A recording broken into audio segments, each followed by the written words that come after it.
जय श्री कृष्ण। आज આપણે બનાવીશું ભરેલા મરચાં। એના માટે મેં 5 કિલો મરચાં લીધા છે અને ધોઈ સાફ કરી અને તૈયાર કરી લીધા છે।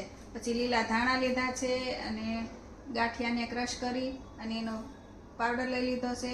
પછી 2 સિંગદાણાનો ભૂકો લઈ લીધો છે। પછી રૂટિનના મસાલા હળદર, ધાણા જીરું, ગરમ મસાલો અને સાકર અને મીઠું અને એક લીંબુ જોશે અને એ મોણ માટે તેલ જોશે તળવા માટે। આપણે મરચાંને વચ્ચેથી કાપો પાડી દઈશું। પછી એમાંથી આપણે બીજ કાઢી નાખવાના છે અને એમાં જે રગું હોય એ કાઢી નાખવાનું છે, એટલે છે ને બહુ તીખા ન થાય અને મરચાં બરાબર ખાવા લાયક થાય। તો આપણે બધા એવી રીતે મરચાં બધા તૈયાર કરી લઈશું। આપણે મરચાંને બધા ચીરા કરી અને બિયા અને નસું કાઢી અને રેડી કરી લીધા છે। હવે એમાં ભરવા માટે આપણે મસાલો રેડી કરીશું। એના માટે આપણે 1 વાટકી બેસન લીધું, ગાંઠિયાનો ભૂકો લીધો છે, પછી સિંગદાણાનો ભૂકો નાખીશું અને પછી એમાં સાકર ગળપણ અને ખટાશ પણ બરાબર ચડિયાતા ઉમેરીશું। એમાં મીઠું સાકર પણ નાખી પછી એમાં મીઠું નાખ્યું છે, જરૂર મુજબ હળદર પાવડર, ધાણા જીરું પાવડર। આમાં થોડા મસાલા ચડિયાતા હોય તો મરચાં વધારે ટેસ્ટી લાગે છે। થોડીક હિંગ પણ નાખીશું અને થોડો ગરમ મસાલો અને કાશ્મીરી લાલ મરચું પણ થોડુંક નાખું છું આમાં અને મોણ માટે થોડુંક તેલ ઉમેરીશું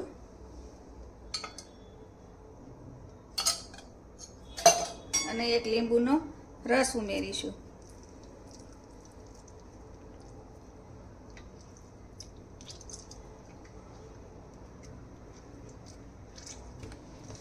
બધા મસાલા મિક્સ કરી દઈશું અને સુંદર મજાનો ભરવા લાયક મસાલો રેડી કરી દઈશું। હવે આપણે બધા મસાલો રેડી થઈ ગયો છે, તો એને માટે હવે આપણે મરચાંને સરસ મજાના દબાવીને ભરી લઈશું।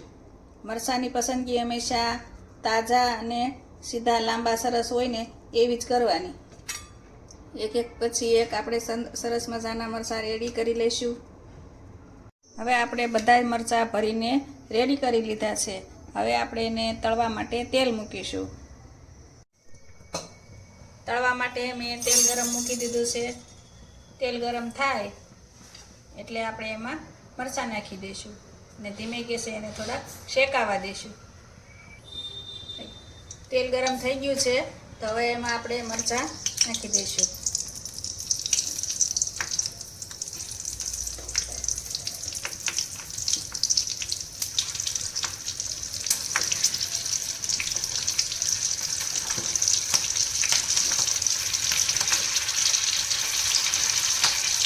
ગેસની ફ્લેમ થોડીક સ્લો રાખી તેલના છાંટા ન ઉડે એનું ધ્યાન રાખવું।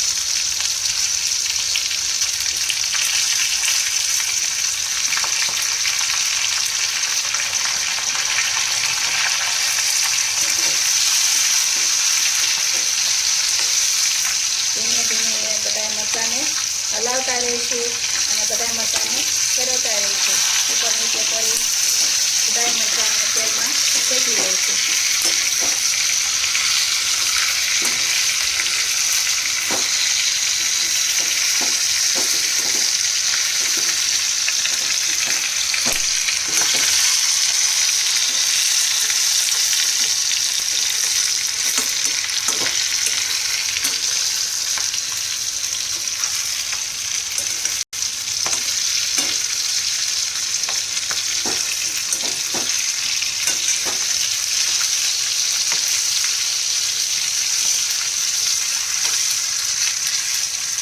મરચાં હવે થઈ જવા આવ્યા છે, તો વધેલો મસાલો છે એની માથે નાખી દઈશું।